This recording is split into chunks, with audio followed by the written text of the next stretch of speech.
Okay, students, ഈ വീഡിയോയിൽ നമ്മൾ ഡിസ്കസ് ചെയ്യുന്നത് second year computer science and computer application 7th ചാപ്റ്ററായ വെബ് ഹോസ്റ്റിങ്ങിനെ കുറിച്ചാണ്. Once again, welcome to my channel. I am Santosh. Channel subscribe ചെയ്യാത്തവർ സബ്സ്ക്രൈബ് ചെയ്യുക, കൂടെ ബെൽ ഐക്കൺ കൂടെ പ്രസ് ചെയ്യുക. Okay, then watch the video. ഇവിടെ നമ്മൾ ഫസ്റ്റ് ഡിസ്കസ് ചെയ്യുന്നത് വെബ് ഹോസ്റ്റിംഗ് എന്നതിനെ കുറിച്ചാണ്. നമുക്ക് നോക്കാം. After developing the website in our computer, നമ്മുടെ കമ്പ്യൂട്ടർ സിസ്റ്റത്തിൽ നമ്മൾ വെബ്സൈറ്റ് ഡിസൈൻ ചെയ്തതിന് ശേഷം it has to be made available in the internet. അത് തീർച്ചയായിട്ടും ഇന്റർനെറ്റിൽ അവൈലബിൾ ആക്കണം. ഓക്കെ, എങ്കിൽ അത് പബ്ലിക്കിന് യൂസ് ചെയ്യാൻ സാധിക്കും. Okay, the designed website has to be upload to web server. നമ്മൾ ഉണ്ടാക്കി വെച്ച വെബ്സൈറ്റുകൾ വെബ് സെർവറിലേക്ക് നമ്മൾ എന്ത് ചെയ്യണം? അപ്ലോഡ് ചെയ്യണം. എന്തിനു വേണ്ടി? To make it available to internet users all over the world. വേൾഡിലെ എല്ലാ ആളുകൾക്കും വിസിബിൾ ആവുന്ന രീതിയിൽ, യൂസ് ചെയ്യുന്ന രീതിയിൽ ഇത്തരം വെബ്സൈറ്റുകൾ ഇന്റർനെറ്റിലൂടെ അവൈലബിൾ ആവണം. അപ്പോൾ അങ്ങനെ അവൈലബിൾ ആവണമെങ്കിൽ നമ്മൾ എന്ത് ചെയ്യണം? നമ്മൾ ഉണ്ടാക്കിയ വെബ്സൈറ്റുകൾ വെബ് സെർവറിലേക്ക് ലോഡ് ചെയ്യണം. ഈ വെബ് സെർവർ എന്ത് ചെയ്യും? ആവശ്യക്കാർക്ക് അത് സെർവ് ചെയ്ത് കൊടുക്കും. ഓക്കെ, അപ്പോൾ ആ ടെക്നോളജിയാണ് ഇവിടെ മെയിനായിട്ട് നമ്മൾ ഡിസ്കസ് ചെയ്യുന്നത്. ഓക്കെ, ഇനി ആ വെബ് ഹോസ്റ്റിംഗ് എന്ന പ്രോസസ്സ് എന്താണെന്ന് നോക്കാം. Web hosting is a service of providing space in a web server. Web സെർവറിലെ സ്പേസ് പ്രൊവൈഡ് ചെയ്യുക. ഇതിനു വേണ്ടി to serve files for websites. വെബ്സൈറ്റ്സിന് വേണ്ടിയുള്ള ഫയൽസിനെ സ്റ്റോർ ചെയ്യാനുള്ള സ്പേസ് പ്രൊവൈഡ് ചെയ്യുക. ഇതിനു വേണ്ടി to be made available on internet. Okay, ഇന്റർനെറ്റിൽ വെബ്സൈറ്റ്സ് അവൈലബിൾ ആവുന്ന രീതിയിൽ വെബ് സെർവറിന്റെ സ്പേസ് ആവശ്യക്കാർക്ക് പ്രൊവൈഡ് ചെയ്യും. ആ ഒരു ഓപ്പറേഷൻ പറയുന്ന പേരാണ്, പ്രോസസ്സിന് പറയുന്ന പേരാണ് വെബ് ഹോസ്റ്റിംഗ്. വൺസ് അഗെയിൻ, വെബ്സൈറ്റുകൾ ഇന്റർനെറ്റിൽ അവൈലബിൾ ആവുന്ന രീതിയിൽ വെബ് സെർവറിന്റെ സ്പേസ് പ്രൊവൈഡ് ചെയ്യുക. ആർക്ക് വേണ്ടി? വെബ്സൈറ്റ്സിന് വേണ്ടി. ഓക്കെ, അതിന് പറയുന്ന പ്രോസസ്സിന് പറയുന്ന പേരാണ് വെബ് ഹോസ്റ്റിംഗ്. ഓക്കെ, ഇനി മറ്റൊരു ഡെഫിനിഷൻ നമുക്ക് കൊടുക്കാം. Or the process of uploading websites to the web server. Web സെർവറിലേക്ക് നമ്മളുണ്ടാക്കിയ വെബ്സൈറ്റുകൾ അപ്ലോഡ് ചെയ്യുന്ന പ്രോസസ്സ്. എന്തിനു വേണ്ടി? To make it available on the internet. ഇന്റർനെറ്റിൽ അവൈലബിൾ ആവുന്ന രീതിയിൽ. ഓക്കെ, അപ്പം നമ്മൾ അതിമനോഹരമായ ഒരു വെബ്സൈറ്റ് നമ്മളെ പേഴ്സണൽ കമ്പ്യൂട്ടറിൽ ഡെവലപ്പ് ചെയ്ത് വെച്ചു. ഓക്കെ, അതൊരിക്കലും പബ്ലിക്കിന് കിട്ടില്ല. കിട്ടണമെങ്കിൽ ആ ഉണ്ടാക്കി വെച്ച വെബ്സൈറ്റ് നമ്മൾ വെബ് സെർവറിലേക്ക് അപ്ലോഡ് ചെയ്യണം. വെബ് സെർവർ എന്ത് ചെയ്യും? ആവശ്യക്കാർക്ക്, ആരാണോ ആവശ്യപ്പെടുന്നത് അവർക്ക് എന്ത് ചെയ്യും? ആ വെബ്സൈറ്റ് സെർവ് ചെയ്ത് കൊടുക്കും. ഓക്കെ, അപ്പോൾ തീർച്ചയായിട്ടും നമ്മൾ ഉണ്ടാക്കുന്ന വെബ്സൈറ്റ് വെബ് സെർവറിലേക്ക് ലോഡ് ചെയ്യണം. ആ ലോഡ് ചെയ്യുന്ന പ്രോസസ്സിന് പറയുന്ന പേരാണ് വെബ് ഹോസ്റ്റ്. ഓക്കെ, ഇനി വെബ് ഹോസ്റ്റ് എന്നൊരു ടേം ഉണ്ട്. എന്താണ് വെബ് ഹോസ്റ്റ് നോക്കാം. The companies that provide web hosting services are called web hosts. Very simple. ധാരാളം കമ്പനികളുണ്ട് വെബ് ഹോസ്റ്റിംഗ് സർവീസ് പ്രൊവൈഡ് ചെയ്യുന്നു. അത്തരം കമ്പനിയെ പറയുന്ന പേരാണ് വെബ് ഹോസ്റ്റ്. അതായത് web host service, hosting service provide ചെയ്യുന്ന ധാരാളം കമ്പനികളുണ്ട്. അത്തരം കമ്പനിയെ പറയുന്ന പേരാണ് വെബ് ഹോസ്റ്റ്. ഓക്കെ, ഇനി വെബ് ഹോസ്റ്റിന്റെ പ്രത്യേകത എന്താണ്? It provides internet connectivity. Web host എന്ത് തരും? നമുക്ക് ഇന്റർനെറ്റ് കണക്ടിവിറ്റി തരും. മാത്രമല്ല software packages such as database and supporting programming language such as PHP, Java, ASP ഇതൊക്കെ ആര് പ്രൊവൈഡ് ചെയ്യുന്നുണ്ട്? ഹോസ്റ്റിംഗ് കമ്പനികൾ പ്രൊവൈഡ് ചെയ്യുന്നുണ്ട്. ഓക്കെ, അടുത്തത് next point, to be think before the web hosting. Web hosting മുന്നേ നമ്മൾ ചിന്തിക്കേണ്ട കാര്യം എന്താണ്? Okay, the type of web hosting has to be decided on the requirements. നമ്മുടെ ആവശ്യത്തിനനുസരിച്ചാണ് നമ്മൾ ടൈപ്പ് ഓഫ് ഹോസ്റ്റിംഗ് സെലക്ട് ചെയ്യേണ്ടത്. ഓക്കെ, എന്തൊക്കെയായിരിക്കും നമ്മുടെ ആവശ്യങ്ങൾ? അപ്പം നമ്മൾ തീർച്ചയായിട്ടും ചെക്ക് ചെയ്യണം നമ്മുടെ ആവശ്യങ്ങൾ എന്തൊക്കെയാണ്, ഏതൊക്കെ രീതിയിലായിരിക്കും നമ്മൾ വെബ്സൈറ്റ് പ്രൊവൈഡ് ചെയ്യേണ്ടത് എന്ന കാര്യം നമ്മൾ തീർച്ചയായിട്ടും ചിന്തിക്കണം. ഓക്കെ, അങ്ങനെയാണെങ്കിൽ നമ്മൾ എന്ത് ചെയ്യണം? The amount of space needed for hosting. നമ്മുടെ വെബ്സൈറ്റ് ഉൾക്കൊള്ളുന്ന സ്പേസ് എത്രയാണെന്ന് നമുക്ക് ആദ്യം തീരുമാനിക്കണം. ഓക്കെ, അത്രയും സ്പേസ് നമ്മൾ തീർച്ചയായിട്ടും വാങ്ങിച്ചോളണം. ഓക്കെ, അടുത്തത് the number of visitors expected to be visit. നമ്മുടെ സൈറ്റിൽ ഏകദേശം എത്ര ആളുകൾ വിസിറ്റ് ചെയ്യാൻ സാധ്യതയുണ്ട് ഒരേ സമയം. ഓക്കെ, അതും നമ്മൾ കൺസിഡർ ചെയ്യണം. Okay, next the use of resources like databases, programming, supporting.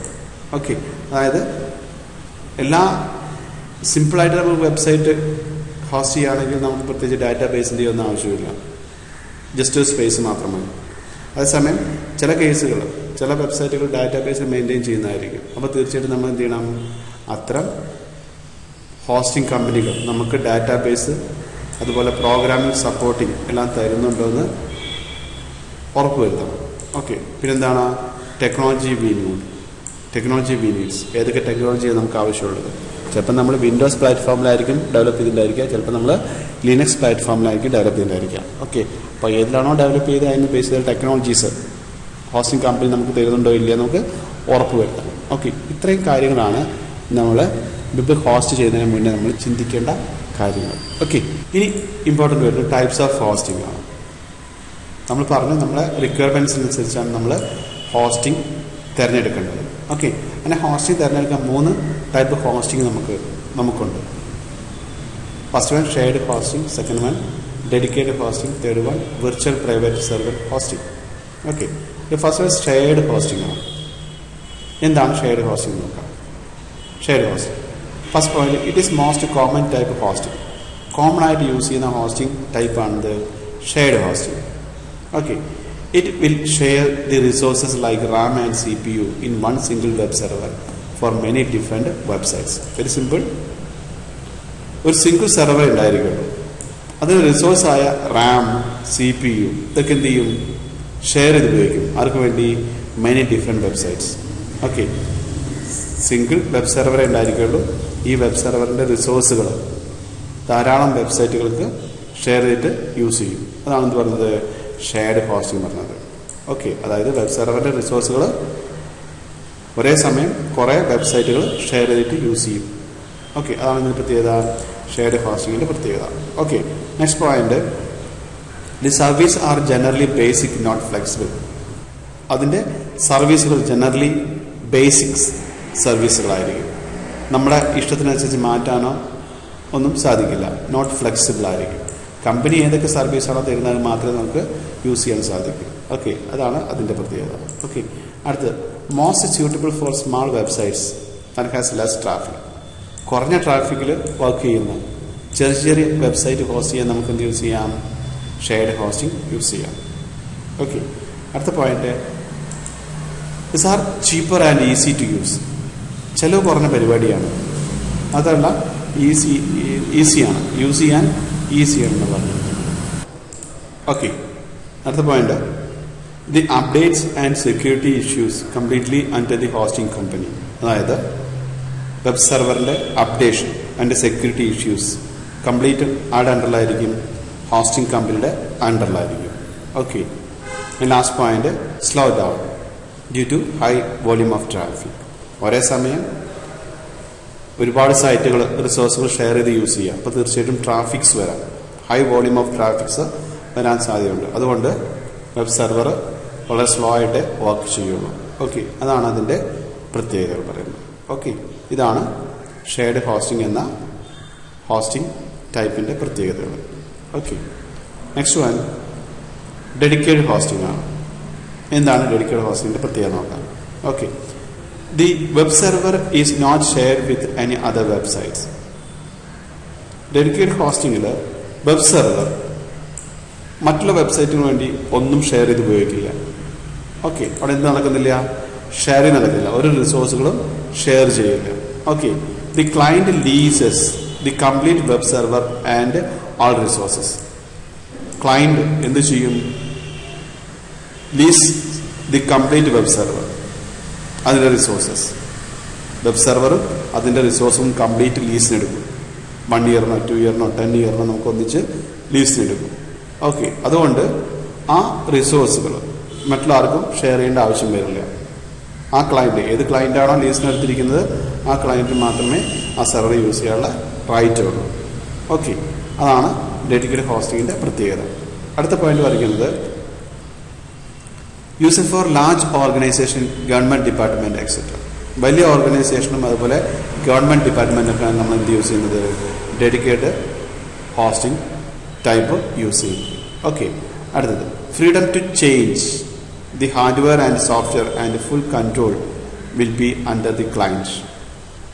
നമുക്ക് ആവശ്യമുള്ള ഹാർഡ്വെയർ, നമുക്ക് ആവശ്യമുള്ള സോഫ്റ്റ്വെയർ ഒക്കെ എന്ത് ചെയ്യാം, ചേഞ്ച് ചെയ്യാനുള്ള ഫ്രീഡം നമുക്കുണ്ട്.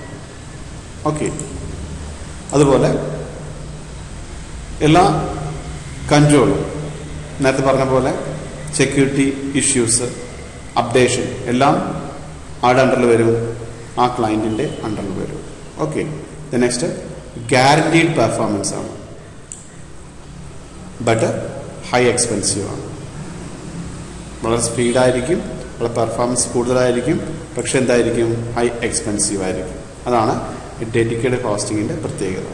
ഓക്കെ ഓക്കെ അടുത്തൊരു ടേമാണ് കോലൊക്കേഷൻ. എന്താണ് കോലൊക്കേഷൻ നോക്കാം. In dedicated hosting the client is allowed to place their unpurchased web server in the service provider's facility is called co-location. അതായത് ഡെഡിക്കേറ്റഡ് ഹോസ്റ്റിംഗ് ടൈപ്പിൽ ക്ലയൻറ്റിന് അവരുടെ വെബ് സെർവർ എവിടെ പ്ലേസ് ചെയ്യാന്നുള്ള തീരുമാനിക്കാം. അതായത് വെബ് സെർവർ കമ്പനിയിൽ നിന്ന് അവർ ലീസിന് എടുക്കുകയാണെങ്കിൽ ആ വെബ് സെർവർ എവിടെ ആയിരിക്കണം എന്ന് ആർക്ക് തീരുമാനിക്കാനുള്ള റൈറ്റ് ഉണ്ട്, ക്ലയൻറ്റിന് റൈറ്റ് ഉണ്ട്. അതിനൊക്കെ എന്താണ് കോലൊക്കേഷൻ എന്ന് പറയാം. ഓക്കെ, അപ്പോൾ ക്ലയൻറ്റിന് അവിടെ വെബ് സെർവർ എവിടെ പ്ലേസ് ചെയ്യാം എന്നതിൽ തീരുമാനമെടുക്കാനുള്ള കപ്പാസിറ്റി ആര് കൊടുക്കുന്നുണ്ട്, ഡെഡിക്കേറ്റഡ് ഹോസ്റ്റിംഗ് കൊടുക്കുന്നുണ്ട്. അങ്ങനെ ഏത് പ്ലേസിലും വേണമെങ്കിൽ നമുക്ക് എന്ത് ചെയ്യാം, നമ്മുടെ ഇഷ്ടമനുസരിച്ച് ആ വെബ് സെർവർ പ്ലേസ് ചെയ്യാൻ സാധിക്കും. ഓക്കെ, ആ ഒരു ടേമിനെ പറഞ്ഞാണ് കോലൊക്കേഷൻ. ഓക്കെ ഓക്കെ അടുത്തത് VPS ആണ്. മൂന്നാമത്തെ type virtual private server hosting method, VPS എന്ന് പറയും. എന്താ നോക്കാം. A single physical server is virtually partitioned into several servers using the virtualization technology. അതായത് ഈ ടെക്നോളജിയിൽ ഫിസിക്കലായിട്ട് നമുക്ക് കാണാൻ കഴിയുന്ന ഒരു വെബ് സെർവർ ഉണ്ടായിരിക്കും.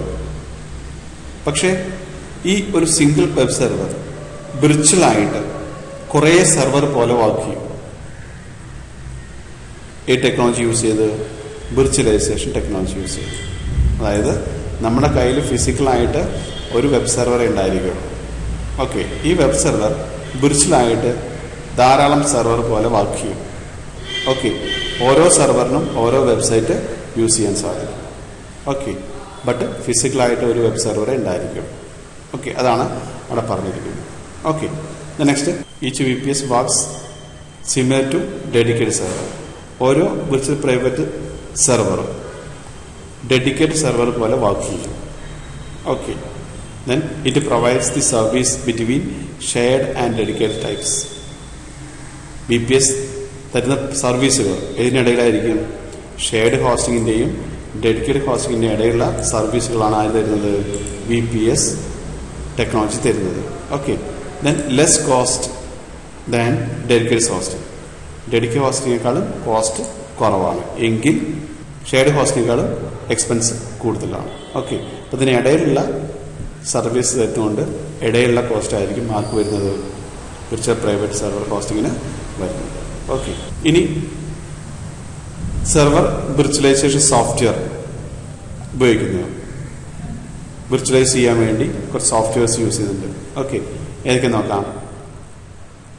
VMware, VirtualBox, FreeVPS, user mode lens, Microsoft Hyper-V. ഇതെല്ലാം എന്തിനാണ് യൂസ് ചെയ്യുന്നത്, വിർച്വലൈസേഷൻ ടെക്നോളജി പോസിബിൾ ആക്കാൻ വേണ്ടി.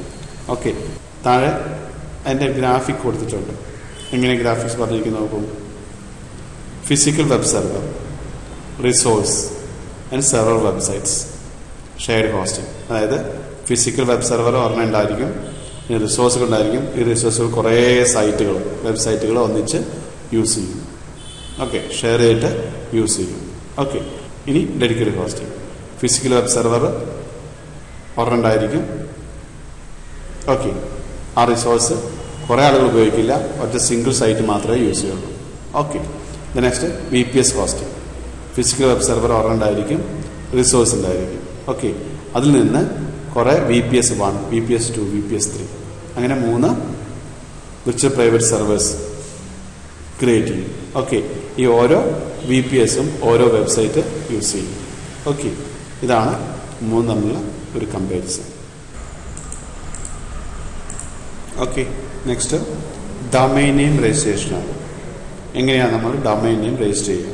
Okay, domain name are used to identify a web site in the internet. അതായത് ഡൊമൈൻ നെയിം നമ്മൾ ഉപയോഗിക്കുന്നത് ഇന്റർനെറ്റിൽ വെബ്സൈറ്റിനെ തിരിച്ചറിയാൻ വേണ്ടിയാണ്. അതെപ്പോഴും എന്തായിരിക്കും? ഒരു URL ആയിരിക്കും. ഓക്കെ, താഴെ ഒരു എക്സാമ്പിൾ കൊടുത്തിട്ടുണ്ട്, www.myschool.org. ഇതൊരു URL ആണ്, ഇതൊരു ഡൊമൈൻ നെയിമാണ്. ഓക്കെ, ഇനി ഇതെങ്ങനെയാണ് നമ്മൾ പർച്ചേസ് ചെയ്യുക, എങ്ങനെയാണ് നമ്മൾ രജിസ്റ്റർ ചെയ്യുക എന്നാണ് താഴെ നമ്മൾ ഡിസ്കസ് ചെയ്യുന്നത്.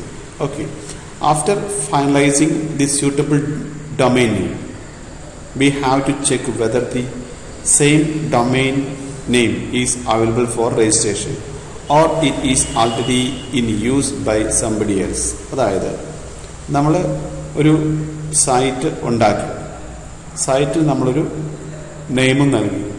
ഓക്കെ, ആ നൽകിയ നെയിം തന്നെ നമുക്ക് അവൈലബിൾ ആവോ ഇല്ലയോ നമുക്ക് എന്ത് ചെയ്യണം?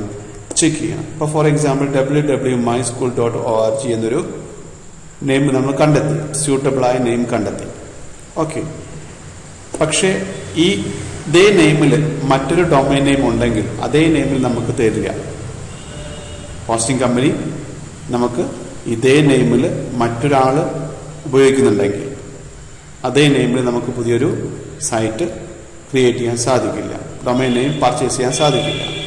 കാരണം ഒരേ ഡൊമൈൻ നെയിമിൽ ഒരു ഡൊമൈനിൽ ഒരു സൈറ്റ് നിലനിൽക്കൂ, ഒന്നിലധികം സൈറ്റ്സ് നിലനിൽക്കില്ല. ഓക്കെ, അപ്പോൾ തീർച്ചയായിട്ടും നമുക്ക് എന്ത് ചെയ്യണം?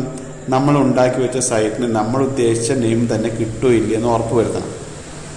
അവൈലബിലിറ്റി, ലഭ്യത നമ്മൾ ഉറപ്പ് വരുത്തണം. ഓക്കെ, കാരണം അതേ നെയിമിൽ മറ്റൊരാൾ ഉപയോഗിക്കുന്നുണ്ടെങ്കിൽ അതേ നെയിം നമുക്ക് കിട്ടില്ല. ഓക്കെ, അപ്പോൾ അങ്ങനെ ഉണ്ടോ ഇല്ലയോ നമുക്ക് എന്ത് ചെയ്യണം? ഒന്ന് ചെക്ക് ചെയ്യണം. ഓക്കെ, അങ്ങനെ ചെക്ക് ചെയ്യാൻ വേണ്ടി ഹോസ്റ്റിംഗ് കമ്പനി ഒരു വെബ്സൈറ്റ് ഉണ്ട്. ആ വെബ്സൈറ്റാണ് www.whois.net. Provides the domain name availability checking facility. Okay, ഈ ഒരു വെബ്സൈറ്റ് നമുക്ക് എന്താണ് പ്രൊവൈഡ് ചെയ്യുന്നത്? നമ്മൾ ഉദ്ദേശിച്ച ഡൊമൈൻ നെയിം നമുക്ക് തന്നെ കിട്ടുമോ ഇല്ലയോ എന്ന് ഉറപ്പ് വരുത്താൻ ചെക്ക് ചെയ്യാനുള്ള ഫെസിലിറ്റിയാണ് അത് തരുന്നത്. www.whois.net നമുക്ക് തരുന്നത്. ഓക്കെ, ഇനി എന്താ നോക്കാം?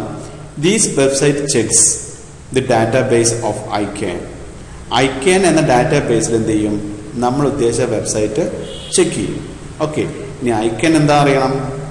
Internet corporation for assign names and numbers. ഒരു ഓർഗനൈസേഷനാണ്.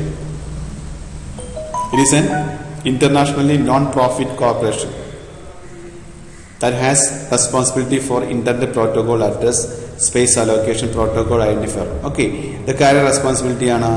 ICANNന്റെ റെസ്പോൺസിബിലിറ്റി ആണ്. ഓക്കെ, ഇതിലാണ് നമ്മൾ എന്ത് ചെക്ക് ചെയ്യുന്നത്? നമ്മൾ ഉദ്ദേശിച്ച ഡൊമൈൻ നെയിം നമുക്ക് തന്നെ കിട്ടുമോ ഇല്ലയോ നമ്മൾ ചെക്ക് ചെയ്യുന്നത്. ഓക്കെ, അടുത്തത്, if the domain name is available, domain name available ആണെങ്കിൽ ക്യാൻ പ്രൊസീഡ് വിത്ത് രജിസ്ട്രേഷൻ. നമ്മുടെ രജിസ്ട്രേഷൻ നമുക്ക് കണ്ടിന്യൂ ചെയ്യാം, പ്രൊസീഡ് ചെയ്യാം.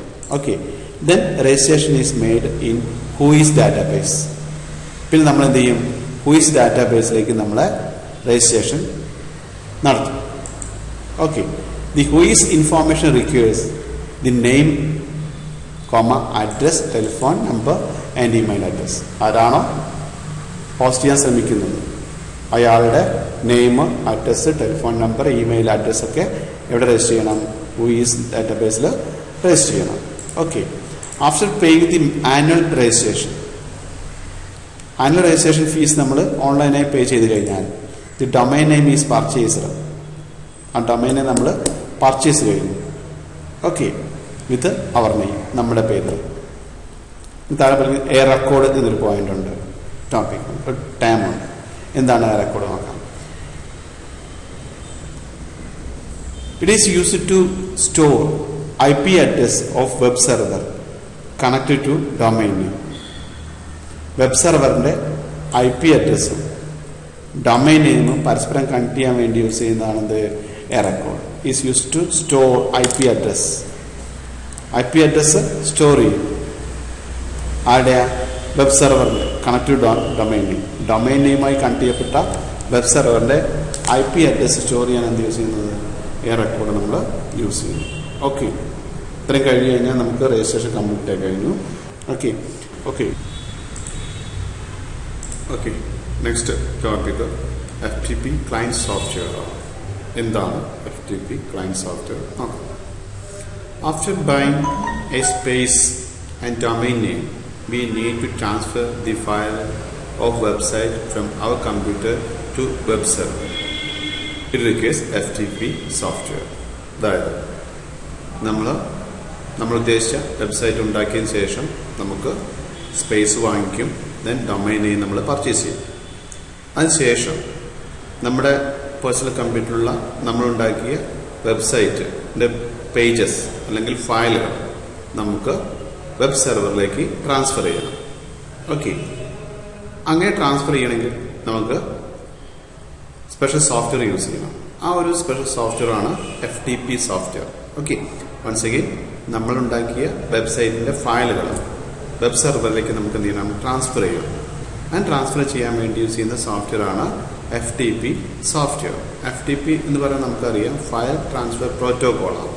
ഓക്കെ, ആ പ്രോട്ടോകോളിനെ ബേസ് ചെയ്ത് വർക്ക് ചെയ്യുന്ന ഒരു സോഫ്റ്റ്വെയർ ഉണ്ട്. ആ സോഫ്റ്റ്വെയർ ആണ് FTP software. Okay, the FTP software is use to transfer of website file into web server.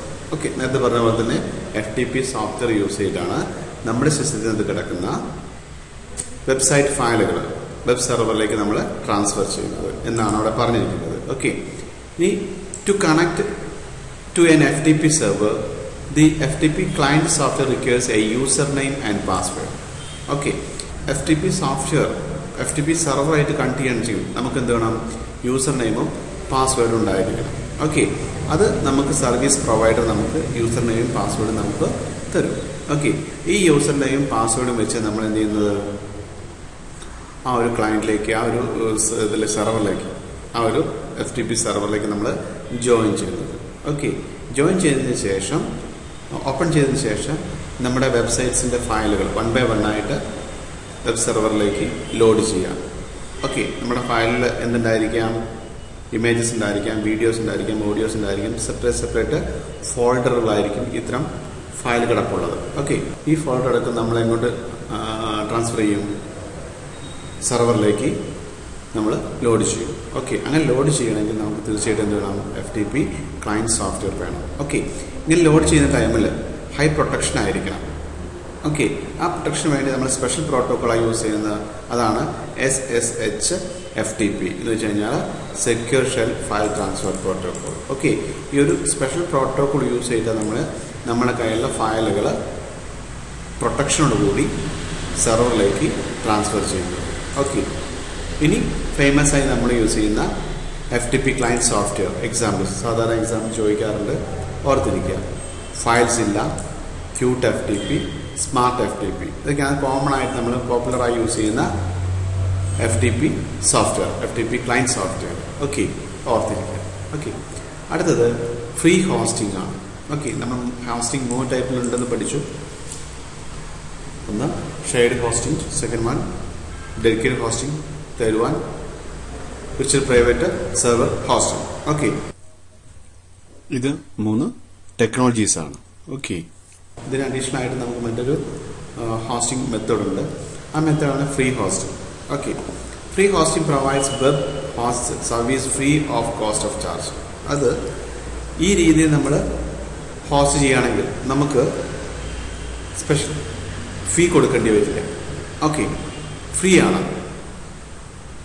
നമ്മൾ വാങ്ങിക്കുന്ന സ്പേസിന്, ഹോസ്റ്റിംഗ് സ്പേസിന് നമുക്ക് പേയ്മെന്റിന് ആവശ്യമില്ല. ഇതിനകത്ത് യൂസ് ചെയ്യണമെങ്കിൽ ഫ്രീ ഹോസ്റ്റിനകത്ത് യൂസ് ചെയ്യണമെങ്കിൽ. Okay, the service provide displays advertisement in the websites hosted to meet the expenses. Okay, അപ്പോൾ എങ്ങനെയാണ് ഈ സർവീസ് പ്രൊവൈഡർ അവിടെ എക്സ്പെൻസ് മീറ്റ് ചെയ്യുന്നത്? നമ്മൾ ഫ്രീ ഹോസ്റ്റ് ചെയ്യുന്ന വെബ്സൈറ്റിൽ, നമ്മുടെ വെബ്സൈറ്റിൽ അവർ അഡ്വർടൈസ്മെന്റ് പ്രൊവൈഡ് ചെയ്യും. ഓക്കെ, ആ അഡ്വർടൈസ്മെന്റിലൂടെയാണ് അവർ അതിന്റെ എക്സ്പെൻസ് മീറ്റ് ചെയ്യുന്നത് എന്നാണ് പറഞ്ഞിരിക്കുന്നത്. ഓക്കെ, അപ്പോൾ ഇത്രയേ ഉള്ളൂ. ഫ്രീ ഹോസ്റ്റ് പറഞ്ഞാൽ പേയ്മെന്റ് ആവശ്യമില്ല.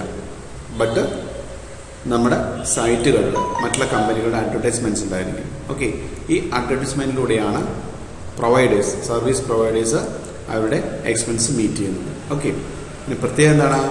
But the size of space is limited. നമുക്ക് തരുന്ന സൈസ് എന്തായിരിക്കും?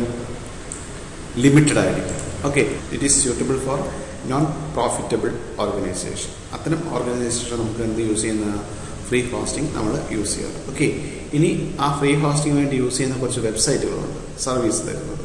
ഓക്കെ, അതാണ് sites.google.com, yola.com. ഇതൊക്കെ എന്താണ്? ഫ്രീ ഹോസ്റ്റിംഗ് നമ്മൾ യൂസ് ചെയ്യുന്ന ഫേമസ് വെബ്സൈറ്റുകളാണ്. ഓക്കെ, ഓർത്തിരിക്കുക. അടുത്തത് CMS, കണ്ടന്റ് മാനേജ്മെന്റ് സിസ്റ്റം എന്ന് പറയും. ഓക്കെ, എന്താണ് കണ്ടന്റ് മാനേജ്മെന്റ് സിസ്റ്റം എന്ന് നോക്കാം. CMS ഇമ്പോർട്ടൻ്റ് ആണ്. It is a web based software system is use to creating, administrating and publishing attractive websites. Okay, അതായത് മുന്നേ ഒരു പരിചയമില്ലാത്ത ആൾക്കും വളരെ സിമ്പിളായിട്ട് അട്രാക്റ്റീവായിട്ട് നമുക്ക് വെബ്സൈറ്റ്സ് ക്രിയേറ്റ് ചെയ്യാൻ പറ്റും, ഡിസൈൻ ചെയ്യാൻ പറ്റും. ഓക്കെ, അതിനുവേണ്ടി നമ്മൾ ഉപയോഗിക്കുന്ന ഒരു വെബ് ബേസ്ഡ് സോഫ്റ്റ്വെയർ സിസ്റ്റമാണത് content management system. Okay, once again ഇത്രയേ ഉള്ളൂ. പ്രീവിയസ് ആയിട്ട് വെബ്സൈറ്റ് ഡെവലപ്പ് ചെയ്യാൻ അറിയാത്ത ആളുകൾക്ക് പോലും വളരെ ഫ്രീ ആയിട്ട്, ഈസി ആയിട്ട്, അട്രാക്റ്റീവ് ആയിട്ടുള്ള വെബ്സൈറ്റ്സ് ഡെവലപ്പ് ചെയ്യാൻ സാധിക്കുന്ന ഒരു വെബ് ബേസ്ഡ് സോഫ്റ്റ്വെയർ സിസ്റ്റമാണ് content management system. Okay, it provides an easy way to design attractive web pages. ഇത് നമുക്കൊരു ഈസി വേ പ്രൊവൈഡ് ചെയ്യുന്നുണ്ട് അട്രാക്റ്റീവ് വെബ് പേജസ് ഡെവലപ്പ് ചെയ്യാൻ വേണ്ടി. ഓക്കെ, അതാണ് കണ്ടന്റ് മാനേജ്മെന്റ് സിസ്റ്റം കൊണ്ട് നമ്മൾ ഉദ്ദേശിക്കുന്നത്. ഓക്കെ, ഇനി കണ്ടന്റ് മാനേജ്മെന്റ് സിസ്റ്റം നമ്മൾ യൂസ് ചെയ്യുന്ന സോഫ്റ്റ്വെയർസ്, ഫേമസ് സോഫ്റ്റ്വെയർസ് ഇമ്പോർട്ടൻ്റ് ആണ്, ശ്രദ്ധിക്കുക. വേർഡ് പ്രസ്, ഡ്രുപാൽ ആൻഡ് ജൂംല, ഇതൊക്കെയാണ് കണ്ടന്റ് മാനേജ്മെന്റ് സിസ്റ്റം എന്ന രീതിയിൽ നമ്മൾ യൂസ് ചെയ്യുന്ന ഫേമസ് സോഫ്റ്റ്വെയർസ്. ഓക്കെ, അടുത്തത് റെസ്പോൺസീവ് വെബ് ഡിസൈൻ ആണ്. എന്താണ് responsive web design? Today we are browsing web pages using various devices like desktop, laptop, tablets and mobile phones. All these have different screen sizes. അതായത് ഇന്നത്തെ കാലത്ത് നമ്മൾ web pages browse ചെയ്യുന്ന different ഡിവൈസുകൾ use ചെയ്യാറുണ്ട്. Desktop ആവാം, laptop ആവാം, tablets ആവാം, mobile phone ആവാം. ഓക്കെ, ഇത്രയും ഡിവൈസുകൾ ഡിഫറെൻറ്റ് സൈസുകളാണ്, അതുകൊണ്ട് ഡിഫറെൻറ്റ് സ്ക്രീൻ സൈസാണ്. ഓക്കെ, അങ്ങനെ ഡിഫറെൻറ്റ് സ്ക്രീൻ സൈസിൽ, ഡിഫറെൻറ്റ് ഡിവൈസിൽ വർക്ക് ചെയ്യാൻ പറ്റുന്ന രീതിയിൽ വെബ് പേജസ് ഡെവലപ്പ് ചെയ്യാം. അതിന് പറഞ്ഞാണ് റെസ്പോൺസീവ് വെബ് ഡിസൈൻ. ഓക്കെ, അപ്പോൾ നോക്കാം. Responsive web design is a web site designing technology. ഒരു ഡിസൈനിങ് ടെക്നോളജിയാണ്. That will be suitable for work on different devices with different screen size. Different ഡിവൈസുകൾ different screen സൈസിൽ work ചെയ്യുന്ന രീതിയിൽ ഉള്ള websites develop ചെയ്യുന്ന ടെക്നോളജി നമുക്ക് വരുന്നതാണ് റെസ്പോൺസീവ് വെബ് ഡിസൈൻ എന്ന് പറയുന്നത്. ഓക്കെ, ഇപ്പം നമ്മൾ യൂസ് ചെയ്യുന്ന സ്മാർട്ട് ഫോൺ ഉണ്ട്, മൊബൈൽ ഫോൺ ഉണ്ട്, ടാബ്ലറ്റ്സ് ഉണ്ട്, ലാപ്ടോപ്പ് ഉണ്ട്, ഡെസ്ക്ടോപ്പ് ഉണ്ട്. ഒക്കെ ഡിഫറെൻറ്റ് ഡിവൈസുകളാണ്. മാത്രമല്ല ഇതെല്ലാം ഒരേ സ്ക്രീൻ സൈസ് അല്ല, ഡിഫറെൻറ്റ് സ്ക്രീൻ സൈസാണ്. ഓക്കെ, അങ്ങനെ ഡിഫറെൻറ്റ് സ്ക്രീൻ സൈസിൽ എല്ലാ വെബ് പേജസും നമുക്ക് എന്ത് ചെയ്യണം? ബ്രൗസ് ചെയ്യാൻ സാധിക്കണം. ആ രീതിയിൽ വെബ്സൈറ്റ്സിന് ഡെവലപ്പ് ചെയ്യുന്ന മെത്തേഡിന് അല്ലെങ്കിൽ ടെക്നോളജി പറയുന്ന പേരാണ് റെസ്പോൺസീവ് വെബ് ഡിസൈനിങ് എന്ന് പറയുന്നത്. ഓക്കെ, ഇതിന് പ്രത്യേകത എന്താണ്? No matter how large or small mobile phone or desktop or television. Okay, അപ്പോൾ സൈസ് ഇഷ്യൂ അല്ലാത്ത രീതിയിൽ, സൈസ് പ്രശ്നമില്ലാത്ത രീതിയിൽ ഏത് ഡിവൈസിലും വെബ് പേജസ് ബ്രൗസ് ചെയ്യാൻ നമുക്ക് സാധിക്കണം. ആ രീതിയിൽ വെബ് പേജസ് അല്ലെങ്കിൽ വെബ്സൈറ്റ്സ് ഡെവലപ്പ് ചെയ്യുക. ആ ടെക്നോളജി പറയുന്ന പേരാണ് responsive web design. Okay, thank you. Okay, ഇത്രയാണ് നമ്മുടെ ഈ ഒരു ചാപ്റ്റർ നമുക്ക് ഡിസ്കസ് ചെയ്യാനുള്ളത്. Okay, okay dear, thank you for watching this video.